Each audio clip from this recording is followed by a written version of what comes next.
Hello, I'm Dr. Mamata Poonru. I'm an obstetrician and gynecologist at Renova Hospital, Kompally.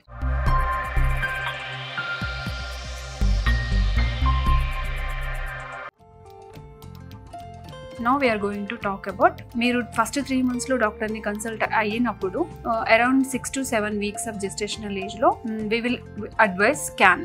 ఎందుకనంటే ఆ pregnancy healthy pregnancy ఉందా లేదా అనేది చూసుకోవడం ఇంపార్టెంట్. సమ్ టైమ్స్ కొంతమందికి ఎక్టోపిక్ ప్రెగ్నెన్సీ ఉన్న వాళ్ళలో అయితే వాళ్ళకి యూపీటీ పాజిటివ్ వచ్చిన వెంటనే వెళ్ళి డాక్టర్ ని కన్సల్ట్ అయ్యి స్కాన్ ఇమ్మీడియట్ గా చేయించుకోవడం బెటర్ దాన్ 6 to 7, 8 weeks వరకు వెయిట్ చేయడం కన్నా ఇమ్మీడియట్ గా చేయించుకోవాలి. సో దట్ నెక్స్ట్ ప్రెగ్నెన్సీలో సేమ్ ఎక్టోపిక్ ప్రెగ్నెన్సీ రిపీట్ అవుతుందా లేదా చూసుకోవడానికి. At the same time previous హిస్టరీలో ఎవరికైతే ముత్యాల ప్రెగ్నెన్సీ ఆర్ మూలార్ ప్రెగ్నెన్సీ హిస్టరీ ఉంటుందో వాళ్ళు కూడా నెక్స్ట్ ఇప్పుడు పాజిటివ్ వచ్చినప్పుడు వెంటనే వెళ్ళి ఇమ్మీడియట్ స్కాన్స్ చేయించుకోవాలి. ఆర్ఎల్స్ అరౌండ్ 6 to 8 weeks లో వయబిలిటీ స్కాన్ అని రాసిస్తాము. అదేంటంటే గర్భసంచిలోనే ఉందా, ఒక బేబీ ఉందా, 2 బేబీస్ ఉన్నాయా, ఆర్ ఫీటల్ హార్ట్ టైంకి వచ్చిందా లేదా, ప్లాసెంటా మాయ వెనకాల ఏమైనా బ్లీడింగ్ ఉందా, ఇలాంటివన్నీ చెక్ చేస్తాము.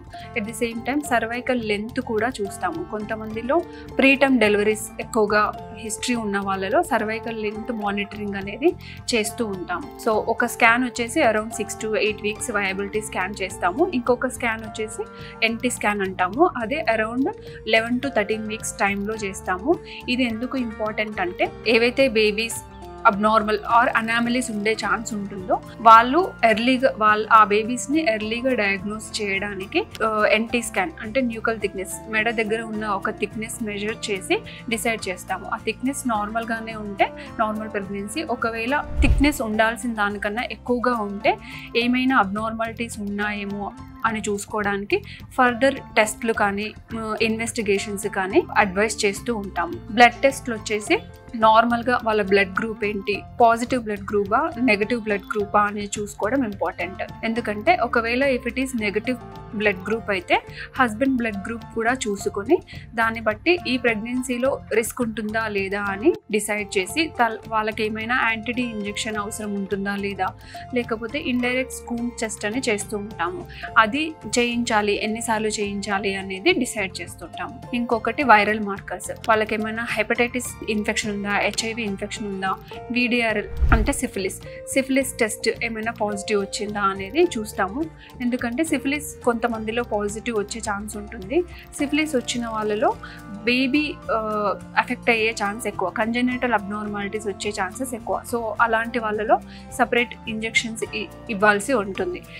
At the same times thyroid profile check చేస్తాము, షుగర్ లెవెల్స్ చెక్ చేస్తాము. థైరాయిడ్ ప్రొఫైల్ ప్రెగ్నెన్సీ స్టార్టింగ్లోనే చెక్ చేయించుకోవడం ఇంపార్టెంట్. ఎందుకంటే thyroid hormone baby neurological development మీద ఎఫెక్ట్ చూపిస్తుంది. కాబట్టి thyroid hormone level cut off first 3 monthsలో వచ్చేసి 2.5, TSH లెవెల్ 2.5 కంటే ఎక్కువ ఉంటుందో వాళ్ళకి థైరాయిడ్ ట్రీట్మెంట్ అనేది స్టార్ట్ చేస్తాము. ఇంకొకటి HbA1c, వాళ్ళ మదర్కి కానీ ఫాదర్కి కానీ డయాబెటిక్ హిస్టరీ ఏదైనా ఉంటే వీళ్ళలో షుగర్ టెస్ట్ చేయించుకోవడము, ఆర్ ద సేమ్ పర్సన్కి PCOD హిస్టరీ ఏమైనా ఉంటే HbA1c టెస్ట్ కానీ గ్లూకోజ్ ఛాలెంజ్ టెస్ట్ కానీ అడ్వైస్ చేస్తూ ఉంటాం. Thank you.